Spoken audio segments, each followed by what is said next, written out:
생명의 주님, 사랑의 주님 감사합니다. 2017년 6월 26일 아침의 시간, 새벽의 시간을 허락하시니 감사합니다.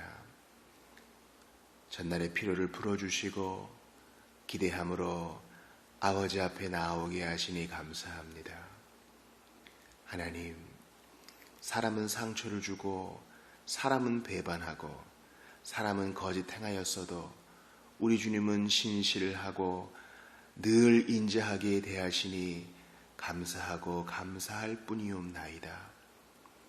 주여, 인생은 끝나고 새로운 영생의 시작이 있을 터인데 우리 하나님 한 번밖에 없는 이 땅에서의 삶, 천국의 준비가 잘 되게 도와주시옵소서.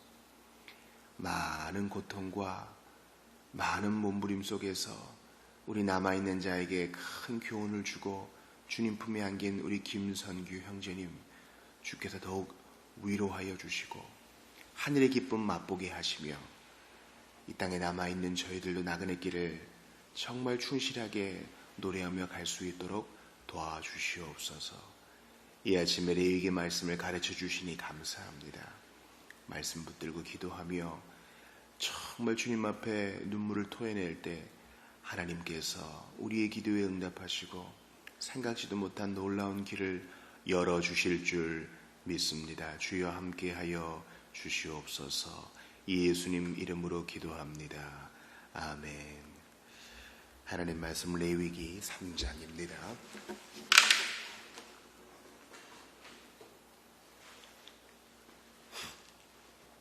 레위기 3장 전체를 보겠습니다. 1절부터 17절까지가 되겠습니다.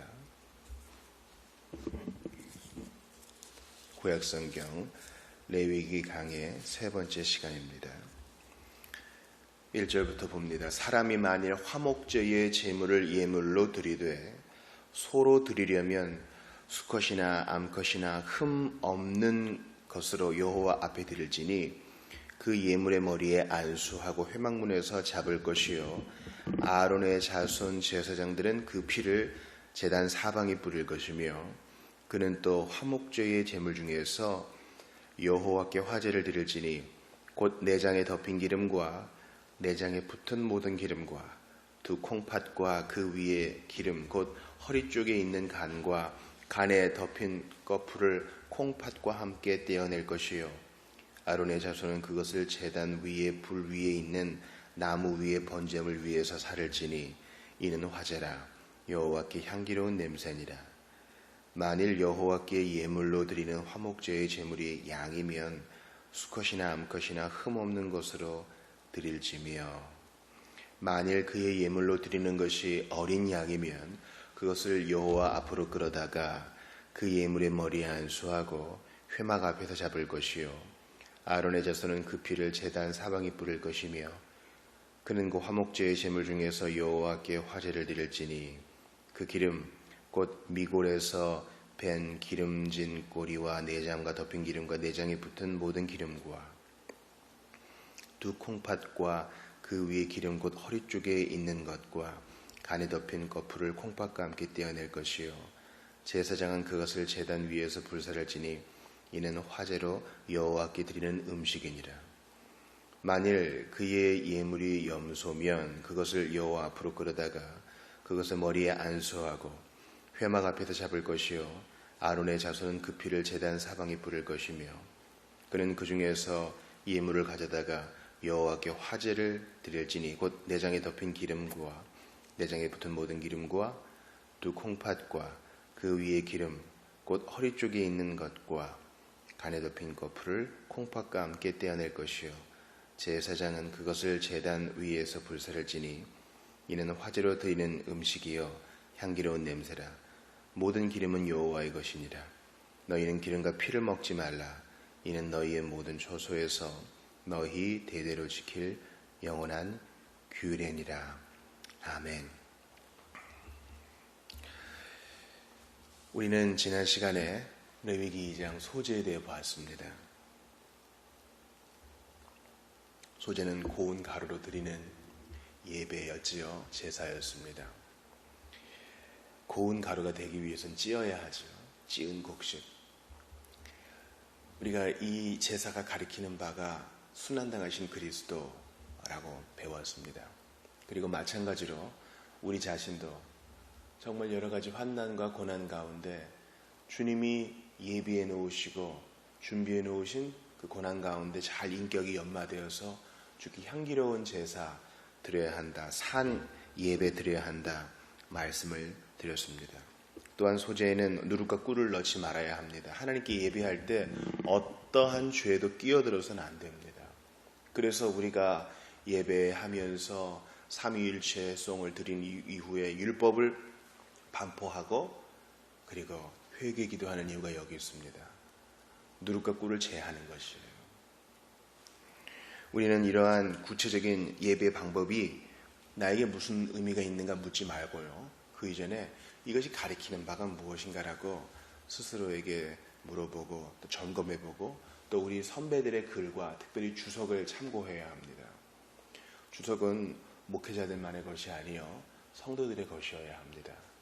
바라기는 우리 모든 성도의 가정에 단권 주석뿐만 아니라 좋은 성경 주석 한 질이 다 있어서 가정 예배 때마다, 가정 경건회 때마다, 또 개인 연구 때마다 수시로 참고할 수 있기를 바라요. 오늘은 화목제 세 번째 제사를 배우게 됩니다. 화목제는 친교제라고도 하고요, 평화제라고 부릅니다. 그러니까 앞에서 얘기한 번제와 소제와는 그 성격이 좀 다릅니다. 화목제는 세 가지로 구분할 수 있습니다. 먼저 주께 감사하여 드리는 감사제, 서원한 것을 이루어 드리기 위해 드리는 서원제, 또 자원하여 주님 앞에 주님을 섬기기 위해 드리는 자원제 또는 낙헌제라고 구분이 됩니다. 화목제를 드릴 때에 특별히 이것을 나누는 방법이 있어요. 오늘 본문에 보니까 소로 드릴 때, 염소로 드릴 때, 양으로 드릴 때 다 공히 4절을 보십시오. 두 콩팥, 그 앞에 있는 내장에 덮인 기름, 내장에 붙은 기름, 허리 쪽에 있는 것, 간에 덮인 거풀, 이 모든 것을 불살라서 여호와께 드린다 했어요. 이것은 10절에도 마찬가지고요. 14, 15절도 마찬가지입니다. 제물의 종류가 달라져도 이러한 것들, 내장의 기름, 간, 콩팥 것들을 다 태워서 하나님께 올려드립니다. 피와 기름은 여호와의 것이라 했지요. 그래서 여러분, 하나님 앞에 이 화목, 주님을 정말 섬기고 싶어서, 주님을 사랑해서, 소원을 이루어드려서 주님과의 관계 회복이 기뻐서 예배를 드릴 때도 반드시 피가 전제되어 있다는 것을 기억해야 돼요. 그래야 먼저 여호와께 내장의 기름과 간, 콩팥 안에 있는 것을 드릴 수 있지 않아요? 그래서 예물의 종류가 다를지라도 2절 보세요. 머리에 안수하고 회막문에서 잡고 제단 사방에 피를 뿌려야 됩니다. 제물의 종류가 달라져도 마찬가지죠. 7절, 8절도 마찬가지이고요. 어린 양이어도 회막 앞에서 잡고, 그러니까 주님 만나기 전에, 주님을 만나서 정말 감사해요 하기 전에도 피공로가 필요하다는 것이에요. 염소도 마찬가지죠. 12, 13절 똑같이 잡고 제사장이, 중재자가 피를 뿌려야 돼요. 이것은 무엇을 가리켜요? 주님 앞에 예배하고 감사하고 찬양하고 싶어도 그리스도의 피의 공로가 있어야 돼요. 먼저 그 피의 효력을 받은 자만 바르게 감사할 수 있는 거죠. 아유, 지성이면 감천이다. 그렇게 해서 아무렇게나 예배하는 게 아닙니다. 그 피 뿌리는 것도 반드시 아론의 제사장이 해야 돼요. 그러니까 우리에게 있는 유일한 대제사장인 예수님이 친히 피 뿌려 주셔서 우리를 성별해 주셔야 우리가 주님 앞에 예배할 수 있어요. 그러므로 하나님 앞에 많은 헌금을 드리고 싶어요? 아니요. 먼저 예수의 피공로를 적용받으세요. 믿으세요. 예수의 피를 믿으세요. 그래야 하나님 앞에 즐겁고 감사함도 표할 수 있는 겁니다. 믿지도 않는데 하나님께 예배를 드린다? 있을 수 없는 일이에요. 제물로 드린 두 번째 부분은 바로 가슴과 오른쪽 뒷다리입니다. 제물의 가슴과 오른쪽 뒷다리는, 가슴은 이제 제사장 전체의 것, 오른쪽 뒷다리는 집례자의 것으로 제사장의 목도 떼어 놓습니다. 이것은 이제 우리가 성경의 다른 부분에서 알아볼 수 있는 것이고요. 레위기 7장에 보면은 이 화목제의 나머지 고기, 그러니까 안에 있는 것들은 태워드리고 가슴과 오른쪽 뒷다리는 제사장에게 드려서 공개하고요. 나머지 부분은 예배자들이 나누어 먹어요. 가족과 친척들, 이웃과 나누어 먹어요. 그러니까 이 제사의 종류 중에 공동 식사는 이 화목제밖에 없어요. 생각해 보세요. 먼저 그 피의 공로로 주님 앞에 나아가서 하나님과의 관계가 회복되어 감사도 하고 소원도 할 수 있게 된 거에 대해서 예배를 드려요. 하나님과의 관계, 수직적인 관계가 회복되죠. 거기서 화평을 누려요. 그리고 이 고기를 나누어 먹죠.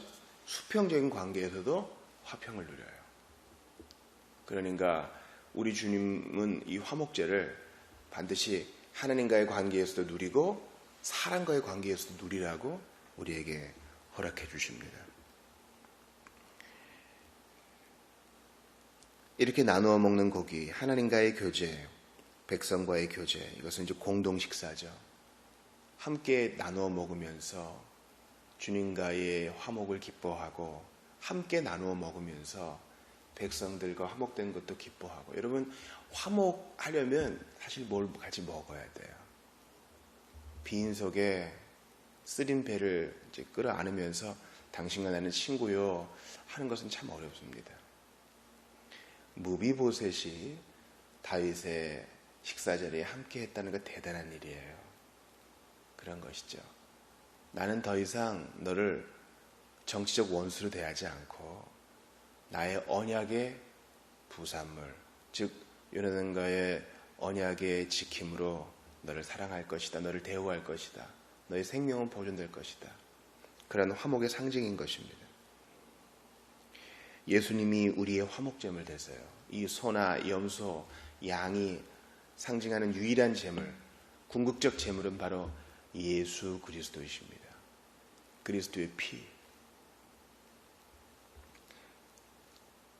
그 까닭에 우리가 하나님과 화목을 누릴 수 있고 더 이상 우리 이웃을 원수가 아니라 형제자매로 받아들일 수 있는 거예요. 주일에 한 분이 그러시더라고요. 사람과의 관계에서 너무 치여서 마음에 상처도 있고 어두운 마음도 들고 했다는 겁니다. 그때 우리가 이제 하나님과의 화목을 생각하는 거예요. 그렇지, 하나님이 나 같은 원수도 받아주셨지 라는 걸 먼저 생각해요. 내가 이렇게 더러운 마음도 품는데 주께서 그리스도의 피로 나와 화해하시고 화목하게 하셨지. 그리고 이제 이웃을 돌아보는 거예요. 같은 동료 그리스도인들을 부족함에도 불구하고 서로 끌어안고 이해하고 함께 나누어 먹어요. 목사님, 원수는 어떻게 해요? 시편을 읽어보세요. 내가 미워하는 사람이 그리스도인이 아니고 그 사람이 원수인지 아닌지도 잘 몰라요. 내어 맡기는 거예요. 주께서 공의롭게 자비롭게 처분해 주시기를 기도하는 거예요. 그러므로 마음의 짐진 자들, 먼저 하나님과의 화평 이루기 위해 흘리신 예수의 피를 생각하고 나는 어떻게 살아야 될 것인가 고민하며 깊이 기도하셔야 돼요. 똑같이 원수 갚는 것으로 대응할 것인가, 아니면 그리스도인답게 화목제물을 나누어 먹은 자답게 살 것인가. 이러한 화목제물은 바로 성찬식을 상징합니다. 왜냐하면 공동식사거든요.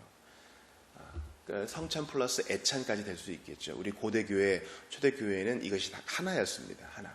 우리는 먼저 이제 식으로 이것을 하지만요. 다음 주일에 성찬식이 있는데 우리가 이 공동식사의 개념으로 이 성찬을 잘 받기를 원해요. 하나님과 더불어 먹고 사람들과 더불어 먹고. 그러므로 성찬식만 참여하고 예배 끝나고 쌩 도망가면 안 돼요. 같이 나누어 먹는 애찬까지 포함되어 있어야 합니다. 성찬은 천국잔치의 모형입니다. 그리스도의 피공로로 그것을 믿는 자마다 이제 하나님이 친히 차려주시는 밥상을 받게 되는 거예요. 주께서 친히 원수의 목전에서 내게 상을 차려준다 했어요. 아마 우리가 누리는 이 식사를 나사로와 부자가 서로 얘기한 것처럼 아마 지옥에서 고통당하는 이들이 볼 거예요. 나도 고기 한 점 다오, 나도 물 좀 다오, 그럴지도 모르죠. 우리 김성규 형제님 지금 천국에서의 첫 상을 받았을지도 모릅니다. 하나님과의 화목, 이웃과의 화목으로요. 화목제, 성찬식, 천국의 잔치는 바로 사랑의 잔치입니다. 우리는 그 모형을 특별히 우리 교회에서는 한 달에 한 번 매달 첫 번째 주일에 맛보고 있어요. 무슨 일을 하든지 그리스도의 피를 힘입어야 하는 이유가 여기 있습니다. 이 좋은 잔치가 있는데 이거 받으려면 그리스도의 피뿌림을 받아야 되는 거예요. 제단 사면에 그리스도의 피뿌림을 받는다. 이것은 뭡니까? 예수님이 희생을 믿는다. 그분의 죽음을 믿는다. 그분의 부활을 믿는다라는 겁니다. 그게 내게 적용이 되어야 돼요. 그러므로 이른 새벽에 무덤을 찾아간 여인들처럼 바지런해야 됩니다. 성경이 뭐라고 기록되어 있는가 봐야 돼요. 그리스도의 피공로를 믿는다라는 것은요, 믿나이다 하는 게 아니에요. 신심이 강하단 말이 아닙니다. 그게 어떻게 이루어졌는가 성경을 깊이 연구하고 내 것으로 받아들이는 겁니다. 베드로와 요한이 막 경주하잖아요. 둘 중에 한 사람이 먼저 빨랐지만 그래도 끝까지 뛰는 거예요. 그래서 주변만 얼쩡거리지 않고 무덤 안을 들여다보는 거예요. 그 안에 들어가 보는 거예요. 그리스도의 피를 믿는다는 것은요, 그것이 성경의 예언이 어떻게 이루어졌는가 자세히 들여다보는 거예요. 그저 그런 게 비다 하는 게 아니라 그런 열심이 있어야 화목도 누릴 수 있어요. 어떻게 되겠지 하고 손 놓고 있으면 안 됩니다. 예배자는요, 짐승을 준비해다가 잘 단장하고 또 구별해야 되죠. 어느 게 합당한가. 데려가고 안수하고 자기가 잡는 수고를 해야 됩니다. 사실 제사장이 그보다 더 많은 일을 하지만요. 기억하세요. 하나님과의 화목, 백성과의 화목, 이웃과의 화목을 이루기 위해서는요, 그리스도의 피공로를 믿어야 되고, 그리스도의 피공로를 믿는다는 것은요, 성경을 자세히 살펴보아 그분이 어떤 분인지 자세히 아는 것을 전제해요. 사랑하는 여러분, 화목 얼마나 좋은 거예요. 우리 청소년, 특별히 초등학교 아이들은 조금 마음이 상하면 절교한다 막 그러잖아요. 절교, 무서운 말이에요. 교제를 끊는다는 거죠. 그런데 화목 얼마나 좋은 거예요. 우리 다시 화해하자. 기분이 좋아서 만난 것도 나누어 먹고 다시 웃음이 회복되고요. 막 절교할 때는 그 긴장이 있다가 다시 화해했을 때 긴장이 풀어지고 너무 기쁘고, 어떤 친구는 그런 이 절교했던 친구가 다시 화해할 때 막 눈물을 흘리기도 하고요. 화목 얼마나 좋은 거예요. 화목제 얼마나 좋은 거예요. 그런데 이 좋은 걸 주시려고 예수님이 피 흘리셨어요. 하나님께 너무 기쁜 마음으로 예물을 가지고 왔는데 이 예물을 드리려면 먼저 생명의 끊어짐이 있어야 되고 피가 있어야 돼요. 우리에게 진노하시고 우리의 죄 때문에 인상을 찡그리시는 하나님이 이제 활짝 웃고 우리 같이 나눠 먹자, 우리 같이 좋은 데 가자, 우리 같이 기쁨을 공유하자 하실 수 있게 된 것은 예수님의 피 때문이에요. 그분의 죽음 때문이에요. 그러므로 우리가 아버지에 부를 수 있게 된 것도 예수의 피공로 때문. 형제님 이해합니다. 자매님 저는 괜찮습니다. 끌어안을 수 있게 된 것도 그리스도의 피공로 때문. 우리가 이제 돌아오는 주일 7월 첫째 주일에 성찬을 받을 텐데 그 성찬을 받으면서 천국 잔치를 미리 맛볼 수 있는 것도 그리스도의 피공로 때문. 오늘도 레위기 말씀을 공부하고 비가 오는 하루의 첫 시간이지만 정말 오늘도 주신 말씀의 은혜대로 살겠다고 결정할 수 있게 된 것도 그리스도의 피공로 때문. 오늘 우리가 아침에 간절히 기도하면서 다른 사람들을 위해서 도구의 기도를 드릴 수 있게 된 것도 다 그리스도의 피공로 때문입니다. 그 피 아니면 우리 아무것도 아니에요. 이 피공로, 이 피의 효력을 어린아이들이, 우리 노인들이, 젊은이들이, 장년들이 다 받을 수 있기를 바랍니다. 기도합시다. 하나님 아버지, 오늘 저희에게 레위기 3장 화목제 알려주셨습니다. 예수 안에서 우리 하나님과 화목되고 예수 안에서 지체들과 화목되었습니다. 예수께서 이 화목을 위해 피 흘리시고 죽기까지 순종하셨다는 사실을 잊지 않게 하시고 그리스도의 희생과 대가 치름 덕분에 우리가 주님의 미소를 경험할 수 있게 되었음을 감사하게 하시옵소서. 하나님 아버지, 주여 천국잔치 화목제를 통해서 보게 되었습니다. 돌아오는 주일 성찬식 때 이 천국잔치의 은혜를 허락하여 주시고 또 이 천국잔치 성찬식에 참여하기 위하여 교육받는 우리 청소년들에게도 함께하여 주시옵소서. 오늘을 사랑하는 모든 성도들과 함께하시고 아침 기도 가운데 주께서 친히 기도를 인도해 주옵소서. 예수님 이름으로 기도합니다. 아멘.